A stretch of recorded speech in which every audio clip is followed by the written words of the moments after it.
Empezamos con corticosteroides, más específicamente con glucocorticoides. Ustedes recordarán que los receptores se dividen de acuerdo a su latencia en 4 categorías. Los receptores acoplados a canales iónicos, que tienen una latencia de milisegundos. Los receptores acoplados a proteína G, que tienen una latencia de segundos. Los receptores acoplados a enzimas, que tienen una latencia de minuto. Y los receptores intracelulares, que tienen una latencia de 1 hora o más. A este grupo pertenecen los receptores de los glucocorticoides, mineralocorticoides, hormonas esteroideas, retinoides, vitamina D. Y ahora vamos a ver por qué la latencia es tan larga. Los corticoides son transportados normalmente por la globulina fijadora de corticoides o transcortinas. Luego llegan a las células, son muy liposolubles, así que atraviesan la membrana con mucha facilidad. En el citoplasma se encuentran con el receptor de glucocorticoides. Ese receptor de glucocorticoides, que acá está en negro, está unido a 2 proteínas que se llaman proteínas del shock térmico, 70 y 90. Simplemente le dan estabilidad conformacional al receptor. Esa es la única función. Entonces, el glucocorticoide se encuentra con el receptor unido a las proteínas acompañantes, y cuando se une el glucocorticoide al receptor, se liberan las proteínas del shock térmico y no sucede absolutamente nada. Dejan de cumplir su función. Ahora bien, tenemos un complejo que es droga u hormona y receptor. Juntos penetran al núcleo. Y en el núcleo lo que van a hacer es van a estimular o inhibir la transcripción de ciertos genes. Ese es el mecanismo de acción de todos los fármacos que pertenecen a este grupo. ¿Cuáles son los genes cuya transcripción estimula? Las enzimas que pertenecen a la vía de la gluconeogénesis y la lipocortina. E inhibe otros genes, como por ejemplo interleuquina, interferones, citocinas, factor de necrosis tumoral, óxido nítrico sintetasa, la ciclooxigenasa 2 y los GLUT4, entre otros. Estos que ven en pantalla van a explicar muchos de los efectos sobre el organismo, ¿sí? Bien, empezamos con el metabolismo. ¿Qué sucede a nivel de los glúcidos? Por la diapositiva anterior, ustedes ya saben que está aumentada la transcripción de las enzimas que forman parte de la gluconeogénesis, ¿sí? Entonces aumenta la glucosa a partir de fuentes no glucídicas. Entonces vamos a tener hiperglucemia, ¿sí? Bien, hay hiperglucemia, pero la hiperglucemia es un estímulo, digamos, para la liberación de insulina, ¿sí? La glucosa no va a poder entrar a los músculos porque está inhibida o está disminuida la transcripción de los transportadores de glucosa a nivel muscular, que son los GLUT4. Al haber déficit de glucosa intracelular, esto también es otro estímulo para la liberación de insulina. Entonces, se va a producir liberación de insulina, pero la glucosa a nivel muscular no va a poder entrar. Entonces, el cuadro resultante va a ser aumento de la glicemia, fundamentalmente por aumento de la gluconeogénesis, de las enzimas de la gluconeogénesis por aumentar su transcripción. Eso genera hiperglicemia. Y al no poder entrar la glucosa dentro de la célula muscular porque está inhibida la transcripción de los GLUT4, se produce aumento de la secreción de insulina. Entonces, ¿qué patología conocen que tenga hiperglicemia e hiperinsulinemia?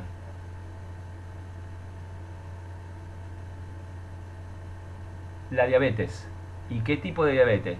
Se divide en diabetes tipo 1 y tipo 2 y otras más. Esta es diabetes tipo 2. que se caracteriza por hiperglucemia e hiperinsulinemia. Y la diabetes tipo 1 se caracteriza por hipoinsulinemia e hiperglicemia. Generalmente es infanto-juvenil.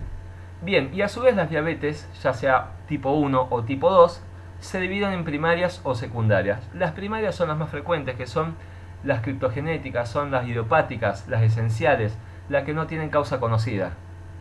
Las secundarias son secundarias a una causa conocida. Y esta es una diabetes tipo 2 secundaria a la administración de glucocorticoides.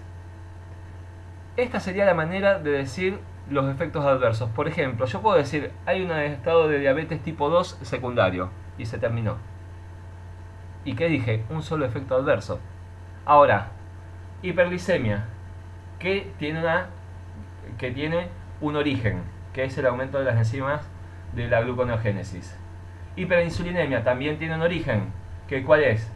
Es el déficit de entrada de la glucosa a la célula muscular por disminución de la transcripción de los GLUT4. Entonces, díganlos de esta manera. Igualmente lo voy a repetir al final para que vean que son más efectos adversos. Bien, eso a nivel de los glúcidos. Diabetes tipo 2 secundaria a la administración de glucocorticoides. Proteínas. Bueno, se produce un balance nitrogenado negativo.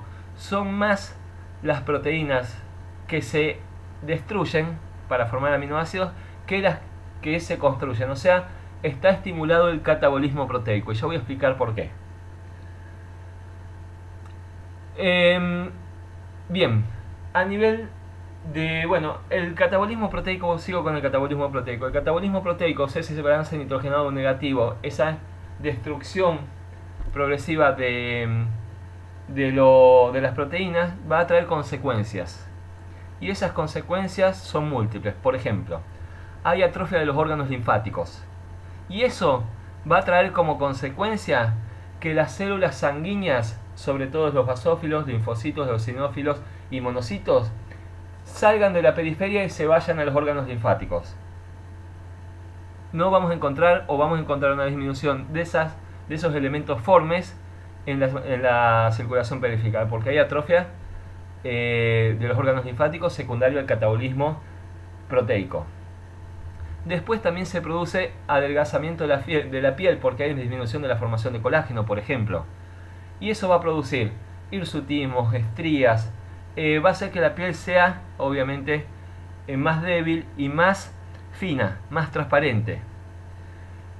También hay una disminución de las proteínas musculares que puede llevar a la emaciación muscular.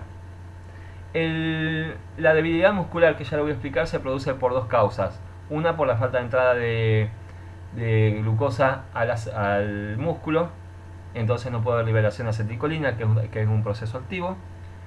Y el otro es por el catabolismo proteico muscular. También se produce alteración de la matriz ósea. Eso, junto con las alteraciones del balance cálcico, va a generar osteoporosis, ¿sí? Y fracturas patológicas. Bien, a nivel de los lípidos. A nivel de los lípidos, lo que se produce es una redistribución de la grasa.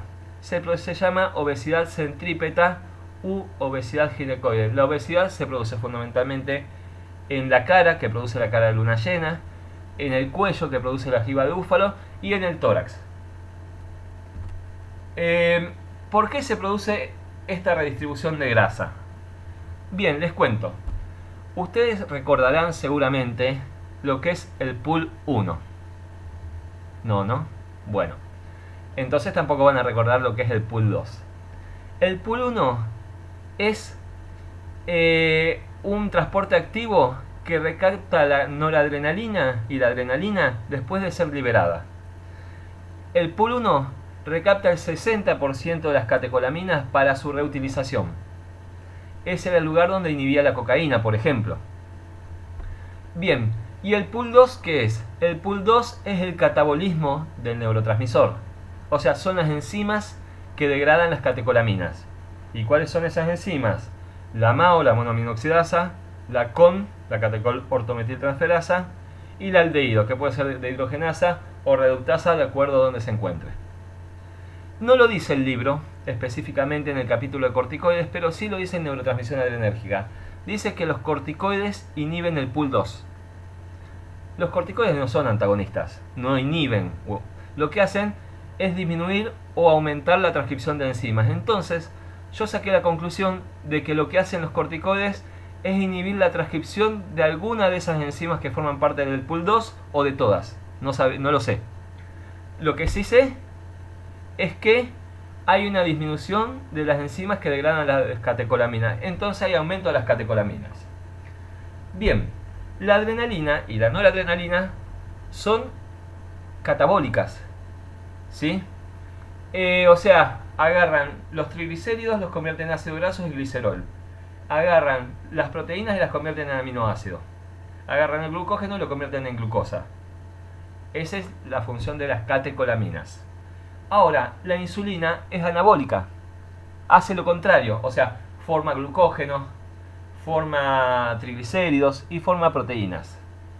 Ahora bien, recordemos algo. Hay resistencia a nivel muscular, resistencia periférica a la insulina. Entonces, tenemos dos sustancias aumentadas. Una es la insulina, que a nivel periférico no puede actuar, y otra son las catecolaminas, que a nivel periférico sí. Entonces, a nivel periférico, lo que se observa es la función de las catecolaminas. Por eso hay adelgazamiento y por eso hay emaciación muscular. Y por eso hay catabolismo nitrogenado negativo. Y por eso agarra la glucosa, la convierte agarra el glucógeno, lo convierte en glucosa, agarra los triglicéridos, los convierte en ácido graso y glicerol. El glicerol va a la gluconeogénesis, que está aumentada.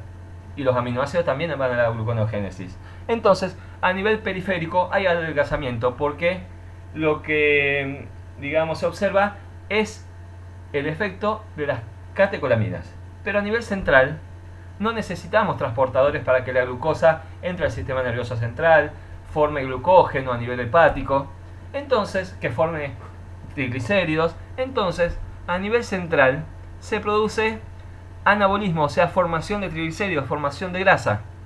Y ese es el efecto que ahora se observa a nivel central, producido por la insulina. Y es por eso que se produce la obesidad ginecoide.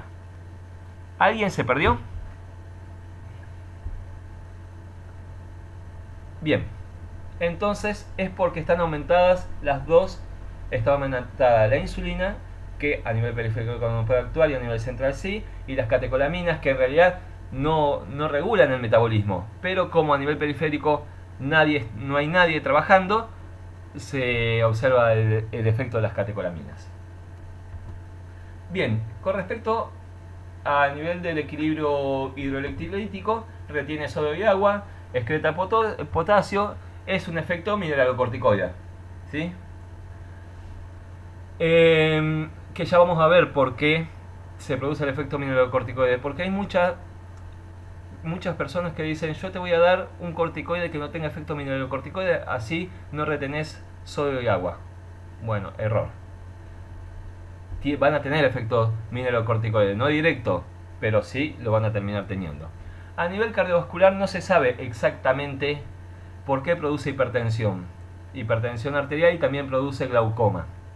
Pero sí se saben algunas cosas: que retiene sodio y agua, y excreta potasio, obviamente, que produce aumento de las catecolaminas. Las catecolaminas van a estimular el receptor beta 1 a nivel del aparato yuxtaglomerular, que va a producir renina, y la renina termina formando angiotensina 2, que produce vasoconstricción de todos los territorios, y aldosterona, que va a producir retención de sodio y agua. Entonces, más allá de que los corticoides tengan o no intrínsecamente efecto mineralocorticoide,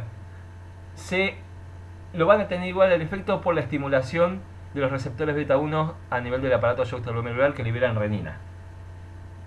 Bueno, y la angiotensina 2, como ustedes ya saben, aparte de producir vasoconstricción, produce, por ejemplo, hiperplasias y apoptosis, hipertrofia cardíaca, hiperplasia de las células vasculares y apoptosis de los miocitos.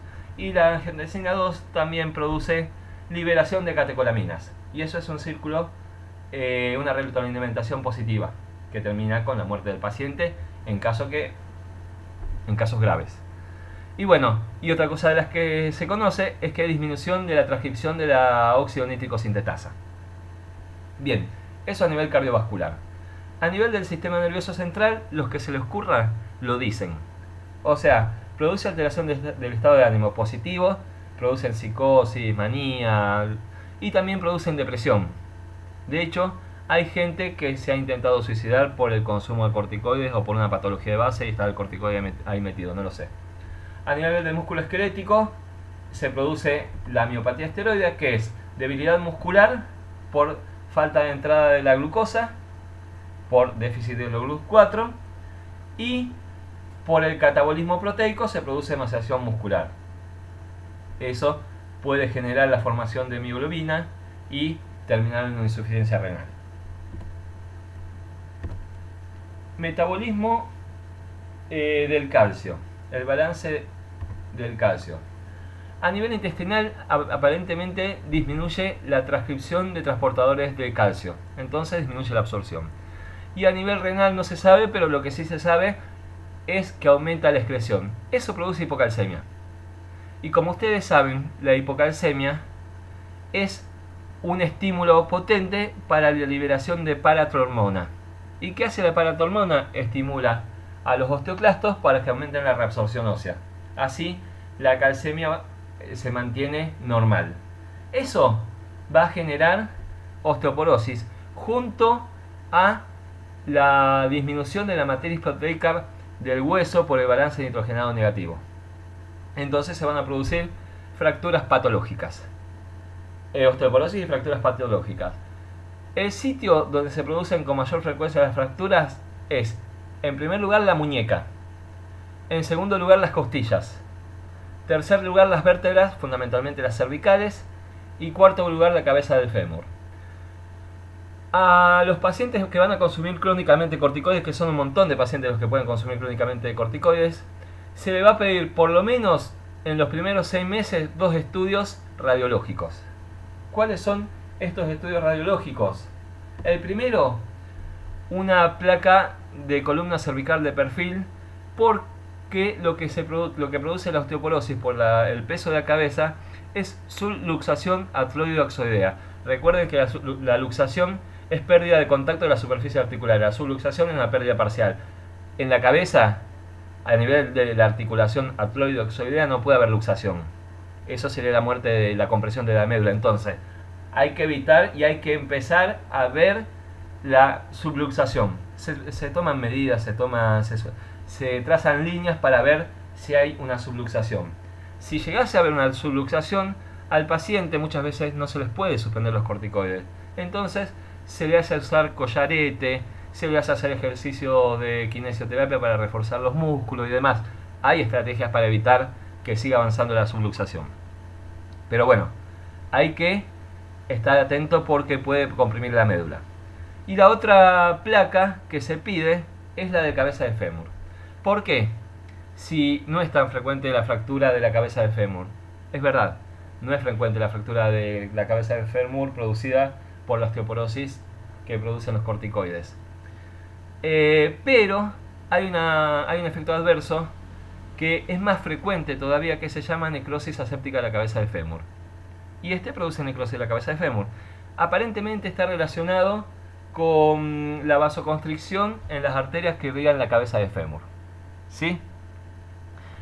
Yo les dije todo lo que hacía a nivel del hueso. ¿Qué patología es esa? O sea, hipocalcemia con aumento de la paratormona y aumento de la reabsorción ósea. Eso es un hiperparatiroidismo secundario al consumo de corticoides. Le pueden explicar todo o pueden decir solamente un hiperparatiroidismo secundario. Ustedes eligen.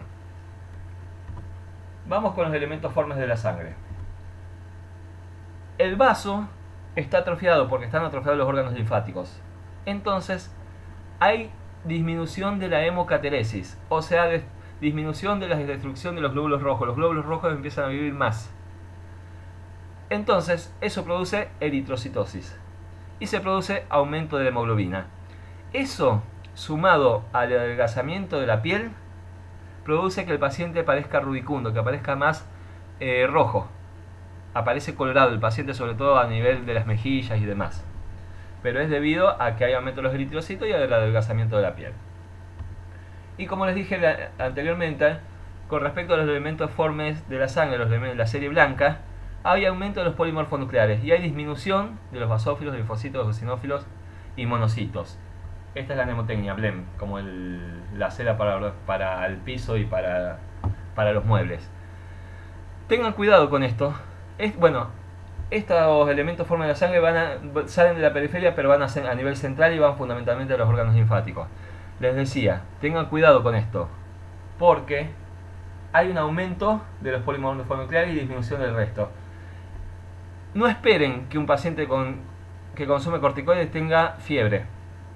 Puede estar teniendo una infección y puede no tener fiebre. Entonces tengan cuidado con la sintomatología del paciente, tengan cuidado y piensen que la fiebre puede faltar y piensen que esta alteración puede deberse a una infección bacteriana, así como a la modificación de los elementos formes producidos por los corticoides. Acá se necesita mucho criterio médico. Bien. Pasamos a la vía de la... Perdón, antes de pasar, ¿puedes volver a explicar lo de la hemocateresis y el vaso? Sí, como el vaso está atrofiado, por eso todos los órganos linfáticos están atrofiados por el catabolismo proteico, ¿sí? Entonces, los glóbulos rojos van a vivir más, o sea, porque hay disminución de la hemocatéresis. Entonces, por eso se produce la eritrocitosis o hiperglobulia, podemos llamarle eritrocitosis, y aumento de la hemoglobina. Eso hace que la sangre esté más roja, porque hay aumento de la hemoglobina y hay mayor cantidad de eritrocitos, y eso, sumado al adelgazamiento de la piel, hace que el paciente tenga un aspecto rubicundo, rojo. ¿Sí? No sé si... Genial, gracias. Sí, era eso. Bien, vamos a la vía del ácido araquidónico, y acá voy a explicar una serie de cosas.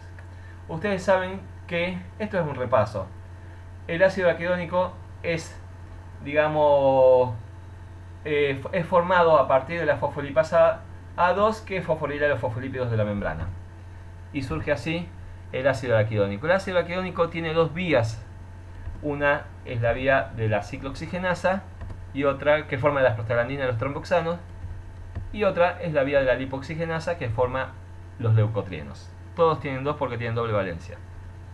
Bien, ¿cómo se puede alterar esta vía? Bueno, los AINE inhiben la ciclooxigenasa.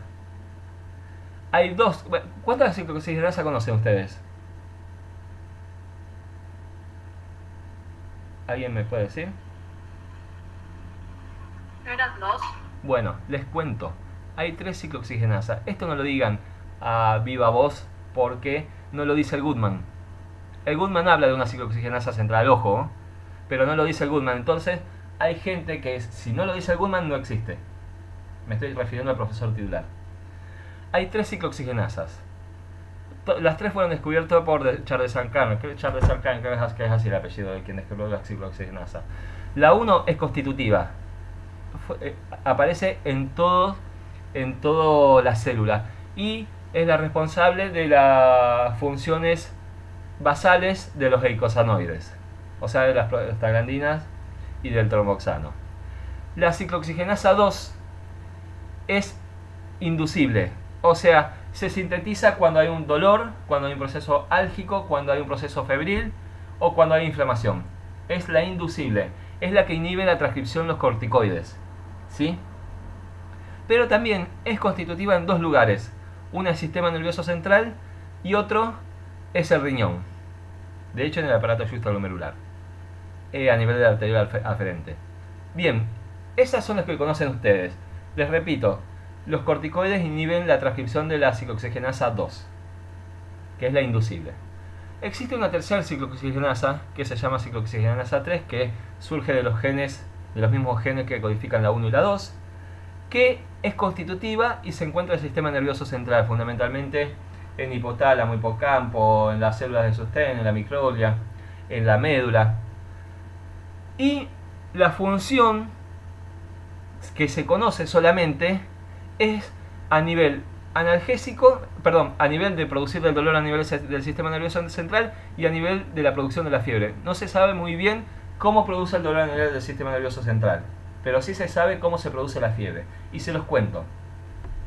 Cuando nosotros tenemos un pirógeno exógeno que libera un pirógeno endógeno, ese va a producir prostaglandinas que surgen de la ciclooxigenasa periférica 1 y 2, la constitutiva y la que se sintetizó en el momento. Ahora bien, la barrera hematoencefálica es bastante impermeable a las prostaglandinas y no puede pasar la cantidad necesaria como para aumentar la temperatura del centro hipotalámico, del centro de la termorregulación a nivel hipotalámico. Pero las prostaglandinas de la periferia no tienen como objetivo el centro hipotalámico. El objetivo es la ciclooxigenasa 3, que está a nivel del sistema nervioso central. Y la ciclooxigenasa 3 se encarga de elevar las prostaglandinas a nivel del centro hipotalámico de la temperatura. Así está explicada la generación de la fiebre. Y esa es la explicación de, por ejemplo, por qué el paracetamol no es antiinflamatorio. ¿Por qué? Porque solo inhibe la ciclooxigenasa 3 a las dosis utilizadas. Entonces solamente es analgésico y antipirético, analgésico central. Lo mismo pasa con la dipirona. Bueno, les quería explicar eso solamente. Entonces ustedes ya saben que los AINES inhiben la ciclooxigenasa. Los demás AINES inhiben los 3 tipos de ciclooxigenasa, ojo, salvo los selectivos, pero el resto de los AINES, como aspirina, diclofenac, bueno, diclofenac es más selectivo 2, pero ibuprofeno, naproxeno, inhiben los 3 tipos de ciclooxigenasa. Bien, la vía de la lipoxigenasa, que es la que genera toda la sintomatología del asma, o sea, la broncoconstricción, el edema, la liberación de histamina, etc., está producida por el leucotrieno. Y existe el sileutón, que no es muy utilizado, antes se utilizaba mucho más, que es un inhibidor de la lipoxigenasa. Obviamente el sileutón es un fármaco útil en los pacientes asmáticos, en el tratamiento del asma. Y después hay otros medicamentos que se llaman inhibidores de los receptores de leucotrieno, que son, por ejemplo, el zafirlucas, montelukast, que inhiben los receptores de leucotrieno. Entonces, esta es la forma que se puede alterar esta vía a partir del ácido araquidónico. Pero ustedes recordarán que los corticoides estimulan la transcripción de la lipocortina. ¿Y qué hace la lipocortina? Inhibe la síntesis de fosfolipasa A2. Entonces, la lipocortina, los corticoides, al estimular la transcripción de la lipocortina, inhibe la fosfolipasa 2 e inhibe toda la vía del ácido araquidónico. Inhibe la formación de ácido araquidónico, de hecho. La pregunta es, y esto va a quedar grabado, pero ya no me importa. Ustedes saben que en las guardias se utiliza diclofenac más dexametasona. O sea, se está usando un AINE y después se utiliza un corticoide. Les cuento una anécdota. Una vez estaba, yo no me acuerdo si era en Córdoba o en Tucumán, no me acuerdo realmente exactamente, tendría que fijarme en los libros de resúmenes. Y yo había asesorado a un grupo de chicas para hacer un trabajo de investigación sobre el uso de la combinación diclofenac más dexametasona en las guardias de Rosario. Preguntaban, digamos, si usaban la combinación en las guardias, con qué objetivo, qué dosis, etc. Si tenían alguna contraindicación o lo usaban siempre, etc. Se preguntó un montón de cosas.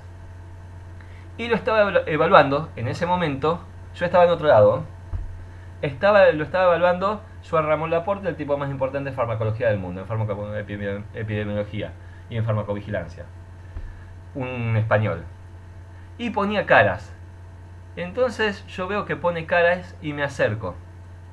Como digamos yo era el asesor del trabajo, digo, bueno, habrá un error metodológico, no sé. Entonces me acerco. Y le pregunto. Y no entendía. ¿Qué no entendía? No entendía por qué alguien podía usar diclofenac más dexametasona. no le entraba en la cabeza. O sea, no había manera de hacerle entender que alguien podía llegar a usar esta combinación. Los europeos son diferentes a nosotros. O sea, les cuento una pequeña anécdota. Mi hermano vive en Francia ya hace más de 15 años, tiene ciudadanía y todo. Y cuando se estrena Nueve Reinas, la fue a ver al cine con un par de amigos franceses y un par de latinoamericanos. Y a él le encantó. Los franceses no la entendieron. No entendieron porque era una persona que sin necesidad de robarse un diario se lo robaba. O sea, ¿se entiende? Esta persona no entendía por qué vas a hacer esto si no corresponde. Les voy a dar un concepto propio. Las guardias de Rosario son de lo peor que hay en el país. La gente se muere. No hay triage en la mayoría de las guardias. No hacen un triage. Lo que te quieren sacar al paciente de encima.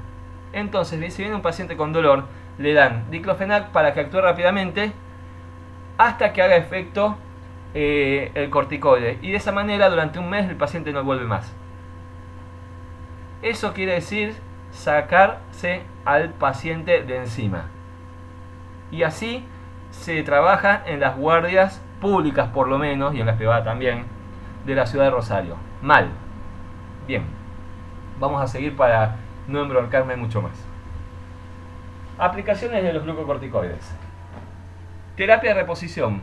Por ejemplo, si ustedes tienen una trombosis, una trombosis porque combinaron heparina con warfarina, que suele pasar, bueno, pueden tener trombosis y pueden tener necrosis de las dos suprarrenales, por ejemplo. Hay una enfermedad que se llama Waterhouse-Cleveridge, creo que es una bacteria que produce destrucción de las suprarrenales. También, qué sé yo, un tumor de un riñón, que por ejemplo el tumor de Wilks, que es del polo superior del riñón, que digamos se come una suprarrenal, invade una suprarrenal y después por irrigación se va a la otra suprarrenal. O sea, hay muchos ejemplos donde los pacientes no tienen suprarrenales. Entonces, terapia de reposición. Esa persona va a tener que tomar de por vida corticoides. Artritis. En todos los tipos de artritis, por ejemplo la artritis gotosa, artritis reumatoide, en todos los tipos, en la artritis psoriásica, en todos los tipos de artritis se pueden utilizar los corticoides. En la fiebre reumática, acá dice carditis reumática, pero la fiebre reumática está producida por inmunocomplejos. Es una patología post-estreptocócica. Y si hay inmunocomplejos, bueno, vamos a usar corticoides. Todas las enfermedades autoinmunes se utiliza corticoides. Carditis reumática, bueno, enfermedades renales. ¿Cuáles son enfermedades renales mediadas por inmunocomplejo? La mayoría de las glomerulonefritis, por ejemplo. No solamente la cambios mínimos, sino también la membranosa. Todas se producen por inmunocomplejos, ¿sí? O la gran mayoría. Enfermedades del colágeno. Lupus eritematoso sistémico. Polimiositis, dermatomiositis, esclerodermia. Bueno, hay un montón de enfermedades del colágeno. Enfermedades alérgicas, ya sean un shock anafiláctico, desde un shock anafiláctico hasta una reacción, digamos, local. A ver, el angioedema es una reacción alérgica, una reacción clase B, por ejemplo. Bueno, hay erupciones alérgicas de todos los tipos. O sea, todo lo que esté mediado por inmunoglobulina E puede ser factible de la utilización de corticoides. En el asma, ahora voy a decir dos cosas con respecto al asma, pero es interesante el tema del asma.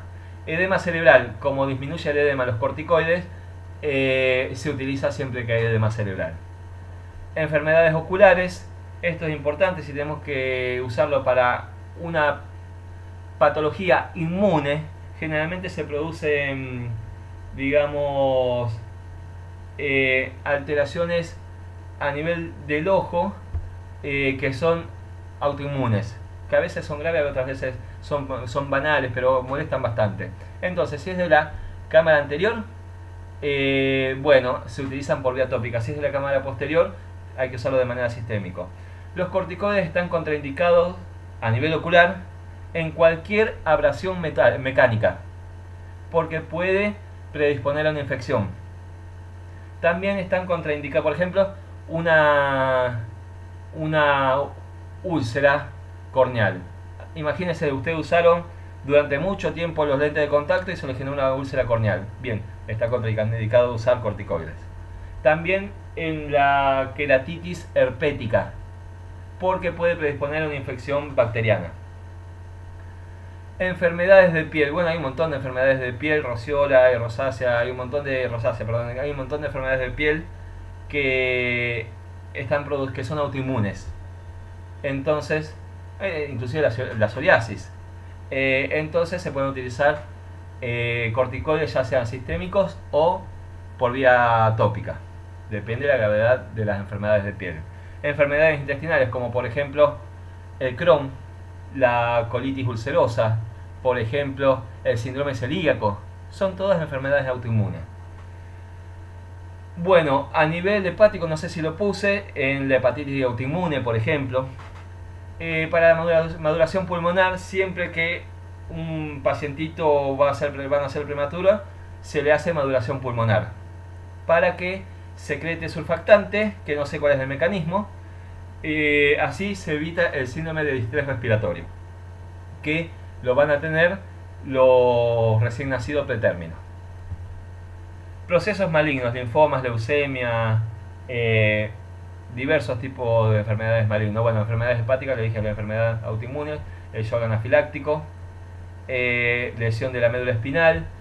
A veces, cuando hay una lesión, por ejemplo, después que un paciente, después de que una persona se accidentó en auto y tuvo el latigazo, el golpe en latigazo, que puede generar lesión o sección de la médula, se utilizan corticoides. Muchas veces ha recuperado su función. Bueno, y otras indicaciones, como por ejemplo, uno que me parece importantísimo, son los trasplantes. El paciente trasplantado no es que va a llevar una vida normal, va a estar vivo, lo cual ya es muchísimo. Pero el paciente trasplantado va a tomar de por vida las dosis inmunosupresoras para evitar el rechazo de órgano trasplantado. Más allá de que sea compatible, siempre hay un rechazo. Entonces, siempre va a tomar corticoides. Vía de administración de los corticoides. Todas absolutamente. Ahora sí, corticoides inhalados. Hay más, pero simplemente les mencioné 3. Fluticasona, budesonida y beclometasona. Les cuento rápidamente porque es interesante. Antiguamente, muchos pacientes asmáticos que tenían asma crónico se morían inhalando salbutamol. ¿Por qué? En el año 2001, creo que fue, si mal no me acuerdo la fecha, fue en el año 2001, es cuando se saca a el asma de las EPOC y se cambia la definición de asma. ¿Por qué? Porque el asma tiene un componente inflamatorio. Es el componente principal del asma. En vez de las EPOC tienen otro componente. Y el asma puede ser reversible. Y las EPOC no. Las otras EPOC no. Entonces, a partir del descubrimiento que el proceso es inflamatorio fundamentalmente, se empezaron a utilizar los corticoides inhalados. ¿En quiénes? En aquellos pacientes que tenían más de 3 o 4 episodios semanales. O sea, tenían la necesidad de utilizar más de 3 o 4 veces rescate con beta 2. Esos son los pacientes que son candidatos a utilizar corticoides inhalados. El asma, ustedes saben que la inflamación crónica trae fibrosis, trae reparación y trae fibrosis. Bueno, en el asma crónico, si no se trata con antiinflamatorios, en estos tipos de pacientes, va a llevar a la remodelación de las vías aéreas, que se llama remodeling. Entonces, las vías aéreas quedan inextensibles. Es por eso que el paciente va a consumir beta 2 y las vías aéreas no se van a dilatar, porque hay fibrosis. Entonces, ya la gente asmática no se muere más con los beta 2. Y de hecho, me lo preguntaron el otro día los chicos de Injuria. El tema de la down regulation no modifica la historia natural de la enfermedad, o sea que no complica la broncoconstricción ni nada por el estilo. Es muy teórico lo de la down regulation, pero se los comento. El problema era el remodeling y ahora eso se evita con estos corticoides. Las características de estos corticoides que tienen una vida media muy corta, es ultra corta, y que traen como efectos adversos, por ejemplo, candidiasis bucofaringia, que se puede evitar si el paciente hace buches de nistatina o buches de pasta dental. Y también el otro efecto adverso que se le agrega es la disfonía. Entonces son efectos adversos característicos de los corticoides inhalados. Efectos adversos. Ahora sí expliqué, digamos, toda la fisiopatología, pero ahora sí voy a mencionar de nuevo los efectos adversos y enumerados para que vean que hay más de 21. Bien, hiperglucemia. ¿Por qué hay hiperglucemia? Por aumento de la transcripción de la enzima de la gluconeogénesis, ¿sí? Hiperinsulinemia, porque al haber hiperglucemia y al haber un déficit de entrada de glucosa a nivel muscular por inhibición de la transcripción de los GLUT4, se produce liberación de insulina. Hay hiperinsulinemia y hiperglucemia, y eso es un estado diabetógeno tipo 2 secundario al consumo de corticoides. Bien, hay balance nitrogenado negativo y esto va a traer como consecuencias un montón de cosas. Voy a explicar rápidamente de nuevo por qué hay balance nitrogenado negativo. El balance nitrogenado negativo se produce fundamentalmente porque hay aumento de las catecolaminas, porque hay inhibición del pool 2, o sea, hay inhibición del catabolismo de las catecolaminas. O sea, hay aumento de las catecolaminas y a nivel periférico, como la insulina no puede actuar porque hay resistencia periférica a la insulina, el efecto predominante va a ser el de las catecolaminas, que convierten la glucosa, el glucógeno en el glucógeno en glucosa, convierte los triglicéridos en ácido graso y glicerol, el glicerol va a ir a la gluconeogénesis y convierte las proteínas en aminoácidos. Los aminoácidos van a ir también a la gluconeogénesis. Y ese balance nitrogenado negativo va a traer como consecuencia la miopatía esteroidea, que es una debilidad muscular fundamentalmente a nivel proximal. El paciente no puede levantar los brazos o los muslos. Siempre es a nivel proximal estas patologías. Bien, y también la miopatía esteroidea se produce porque no hay entrada de glucosa a nivel del músculo, entonces se produce debilidad muscular, no hay liberación de acetilcolina. Ese balance nitrogenado negativo va a traer como consecuencia atrofia de los órganos linfáticos. Esa atrofia de los órganos linfáticos va a traer consecuencias. Una de ellas es que las células de la serie blanca, los basófilos, linfocitos, eosinófilos y monocitos, van a salir de la periferia y van a ir a los órganos linfáticos. Y como está atrofiado el vaso, que es un órgano linfático, hay una hemocateresis retrasada, o sea, hay disminución de la hemocateresis. Eso va a hacer que aumente los glóbulos rojos, que se produzca hiperglobulia y que aumente la hemoglobina. Ese aumento de la hemoglobina y de los glóbulos rojos producen aumento del enrojecimiento de la sangre. La sangre se pone más roja. Y el balance nitrogenado negativo también va a hacer que la piel esté más frágil, que esté más fina, que se produzcan estrías, que se produzca hirsutismo y que se lesione más rápido. Entonces, la piel fina más el enrojecimiento hace que el paciente quede rubicundo. Ese balance nitrogenado negativo también va a traer como consecuencia disminución de la matriz ósea del hueso. Ese aumento de esa resistencia periférica de la insulina, o sea, esa hiperinsulinemia a nivel central va a hacer el efecto de la insulina es anabólica, entonces va a producir la obesidad centrípeta. ¿Por qué?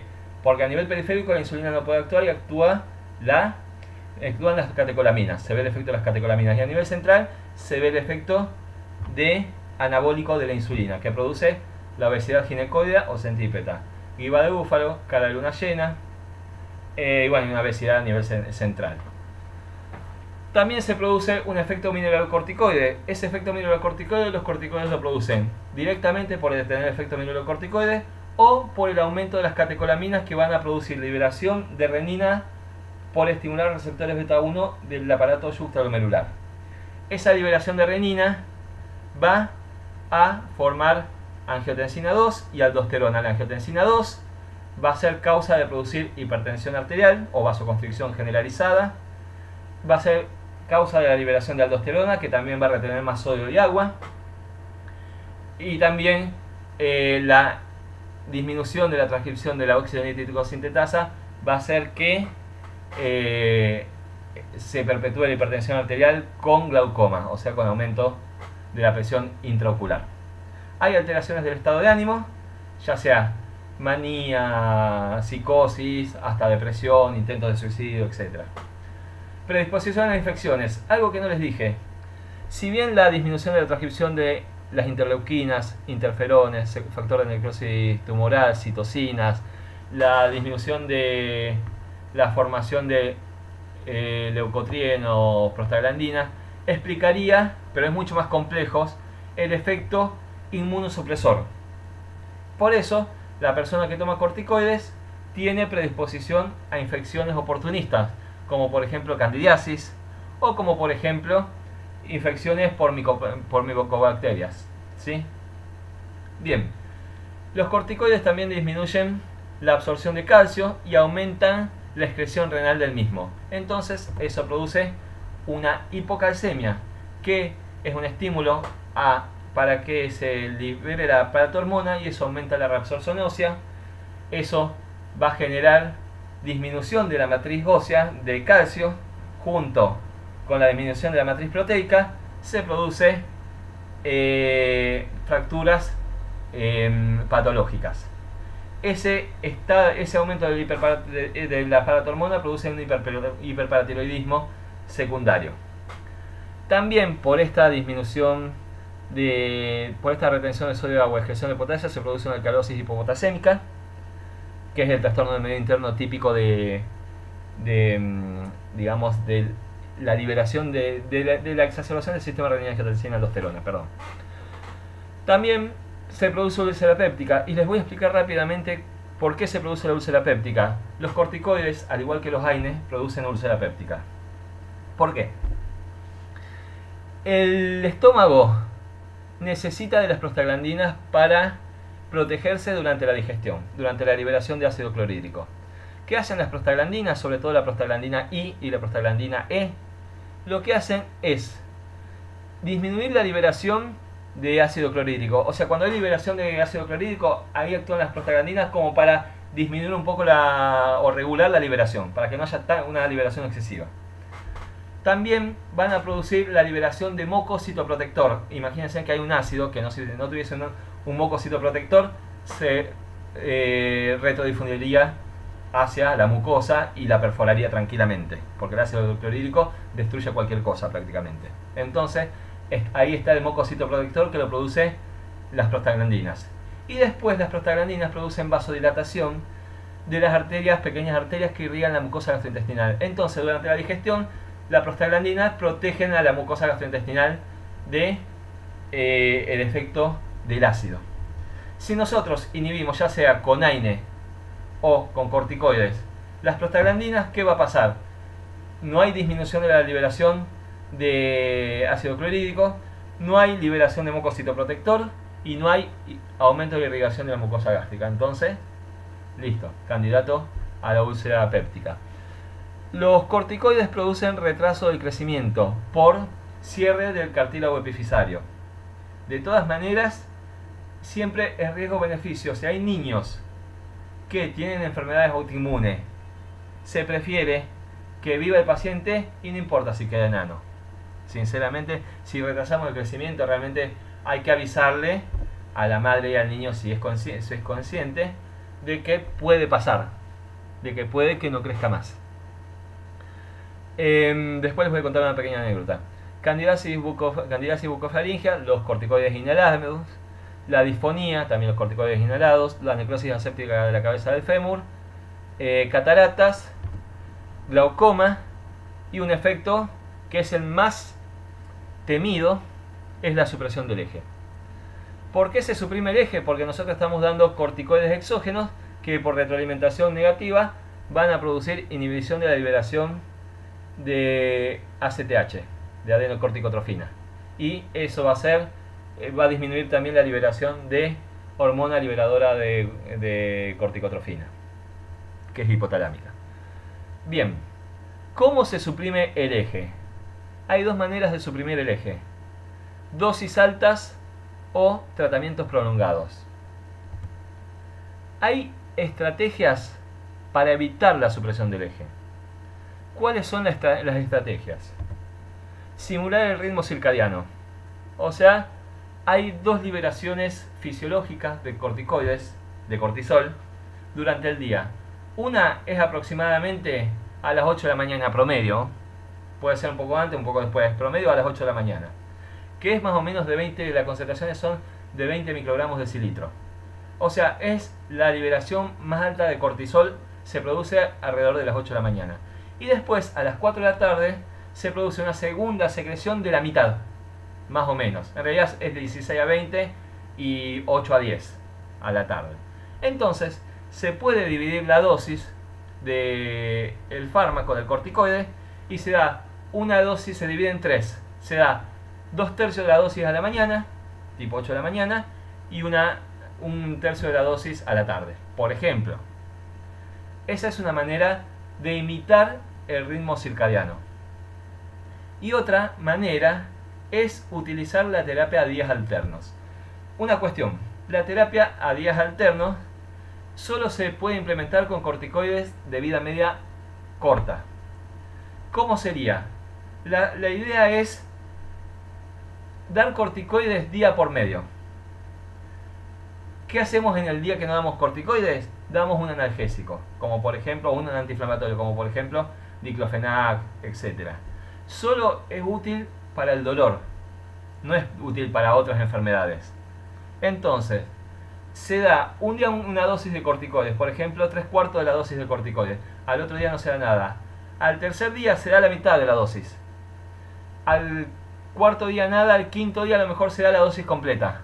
Entonces se dan cuenta que día por medio la dosis inhibitoria del eje va variando. Entonces el eje es como que no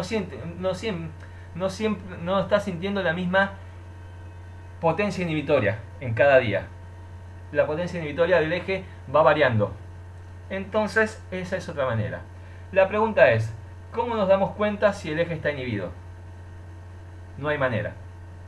O sea, que en cualquier paciente que esté tomando dosis altas o que esté tomando crónicamente corticoides por cualquier día, bien, tenemos que asumir que el eje está inhibido, que está suprimido. Entonces, si asumimos que el eje está suprimido y queremos retirar los corticoides, nunca hay que retirarlos de golpe. ¿Por qué? Porque es como los anticonceptivos orales. Hay también mujeres y mujeres, pero ustedes saben que al retirar los anticonceptivos, suspender los anticonceptivos orales, no recuperan el ciclo menstrual de un día para el otro. Tardan un tiempo, que depende de la mujer. Esto es lo mismo. El eje tarda en recuperarse. Y si lo retiramos, si el eje estaba inhibido y nosotros retiramos bruscamente los corticoides, insuficiencia suprarrenal aguda, que es una iatrogenia. Este efecto no debería verse. Entonces, para evitar la insuficiencia suprarrenal aguda en un paciente que asumimos que tiene el eje inhibido o suprimido, hay que retirarlos muy lentamente. No tenemos apuro para retirar los corticoides. Podemos estar más de un año si queremos. ¿Sí? ¿Cómo se retiran? Es a criterio del médico. Hay un montón de maneras, hay un montón de maneras o de posologías escritas como para retirar. Depende de qué posología está familiarizado cada uno. Pero bueno, no voy a decir una, pero lo que tienen que saber es que se retiran gradualmente. ¿Sí? No les van a preguntar cuánto. Pueden tardar lo que quieran. Lo que sí que me parece interesante es que se elija un porcentaje. Por ejemplo, decir 10%. Entonces, primero retiro el 10% del corticoide. a los meses, al mes, a los 2 meses, retiro el 10%, pero no de la totalidad del corticoide que empezó tomando, el 10% de lo que quedó. Y siempre se va retirando el 10% de lo que quedó, no el 10% del total, porque en 10 veces ya lo suspenderían. No, siempre es el 10% de lo que quedó. Si el paciente tiene alguna sintomatología, se vuelve a la dosis anterior. Preguntas. Ya estamos terminando. Bien, estos son los corticoides más frecuentemente utilizados. Esto es el gráfico que tienen en el Goodman, el cuadro que tienen en el Goodman.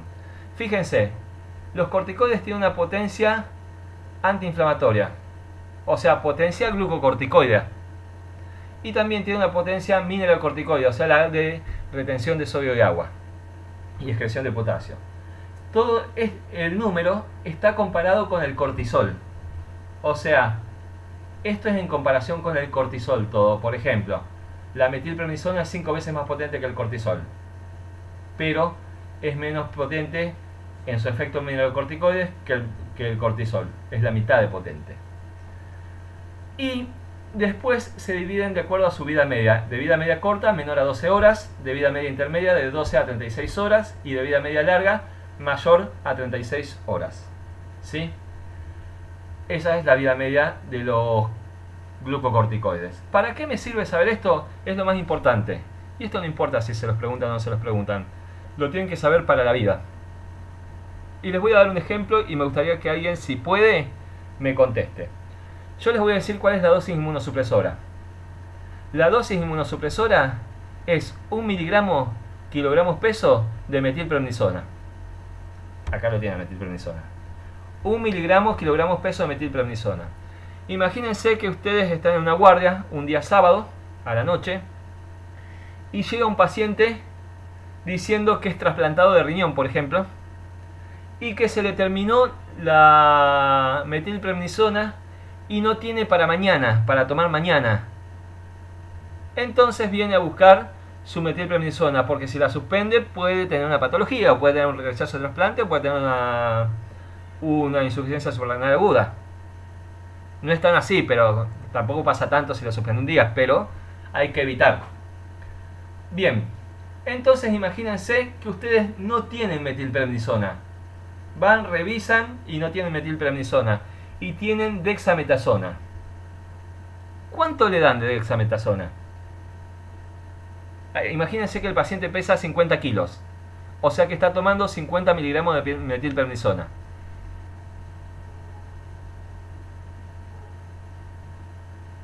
¿Alguien se arriesga? Bueno, fíjense una cosa. Es muy sencillo. La metilprednisona tiene una potencia antiinflamatoria de 5. ¿De cuánto es la de la dexametasona? 5 veces más. Si el paciente venía tomando 50 miligramos de metilprednisona, le tengo que dar 5 veces menos. O sea, 10 miligramos de metilprednisona.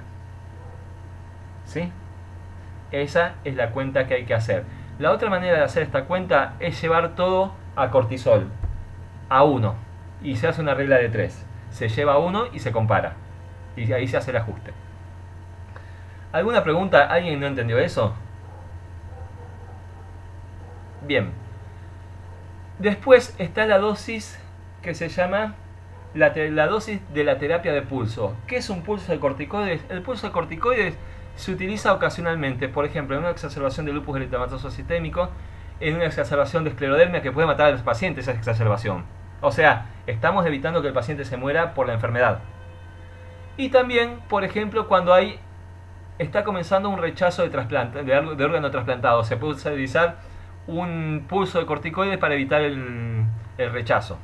Esas son las 3 utilidades Hay más, pero las 3 más importantes que me parecen a mí son una exacerbación de una patología muy complicadas como son la esclerodermia o el lupus eritematoso sistémico y cuando hay rechazo de órgano trasplantado, cuando está recién comenzando el rechazo. ¿Cómo es el pulso de corticoides? Es 1 gramo de metilprednisona. A pasar durante 3 días, no importa cómo, pero es 1 gramo de metilprednisona. Fíjense, Nunca utilizaría en un paciente 1 gramo de metilprednisona. Tendría que pesar 1000 kilos el paciente para usar 1 gramo de metilprednisona. Y no pesa nadie 1000 kilos. Esa es el pulso de corticoides. Y para terminar, este es el cuadrito, está en mi Instagram, en el de clases de fármaco y tóxico, de las interacciones medicamentosas que toma el profesor titular. Entonces, si les va a tomar el profesor titular, sepan los 21 efectos adversos. Yo les puse más, pero no está mal lo que hice porque son efectos adversos. Y estas son las interacciones medicamentosas. Lo que he escuchado es que dice, a ver, decime 10 interacciones medicamentosas. No, 10 no sé, bueno, decime 8. No sé 8, decime 5. Y va, digamos, empieza a discutir el precio. Si ustedes saben, sépanse 5 mínimamente. Algunas son muy sencillas de pensar y me voy a detener en las que son muy sencillas. ¿Qué pasa con el alcohol? ¿Qué hace el alcohol? El alcohol produce daño gastrointestinal. ¿Se acuerdan que produce gastritis? Bueno, también los corticoides producen daño gastrointestinal. Ese es uno. ¿Qué pasa con la insulina? La insulina es hipoglucemiante. ¿Y qué hacen los corticoides? Son hiperglucemiantes. O sea que los corticoides van a disminuir la eficacia de la insulina. ¿Qué más me parece interesante? Bueno, con inmunosupresores, obviamente, si damos 2 inmunosupresores juntos, obviamente, aumenta la incidencia de infecciones. Los AINES, ya saben que los AINES también producen úlcera gástrica, como los corticoides. Entonces, estimulan, ojo, no mencionen alcohol y AINES al mismo tiempo. O sea, no mencionen alcohol y AINES después porque los dos hacen lo mismo. O la misma explicación de la interacción medicamentosa y se les van a contar como uno. Entonces, digan, por ejemplo, alcohol, insulina, inmunosupresores, AINE, hipoglucemiantes orales. Con respecto a los hipoglucemiantes orales, lo mismo que la insulina. O sea, disminuye la eficacia de los hipoglucemiantes orales. Y algo que sí me interesa son las vacunas a virus vivos. No solamente a virus vivos, sino también a bacterias vivas. O sea, a microorganismos vivos. Por ejemplo, si un pacientito nace con una inmunosupresión, ya sea porque era hija de madre de un HIV y no funcionó el protocolo 066, creo que se llama, porque a veces tiene un pequeño porcentaje que no funciona, que no evita la infección fetal, entonces nació el nene con HIV. ¿Le vamos a poner la BCG? No, ni loco. O sea, ni ninguna otra vacuna a microorganismos vivos. ¿Sí? Después se evalúa más adelante si se ponen o no se ponen esas vacunas. Pero no es algo que yo conozca mucho. Y con esto terminamos la clase. Preguntas.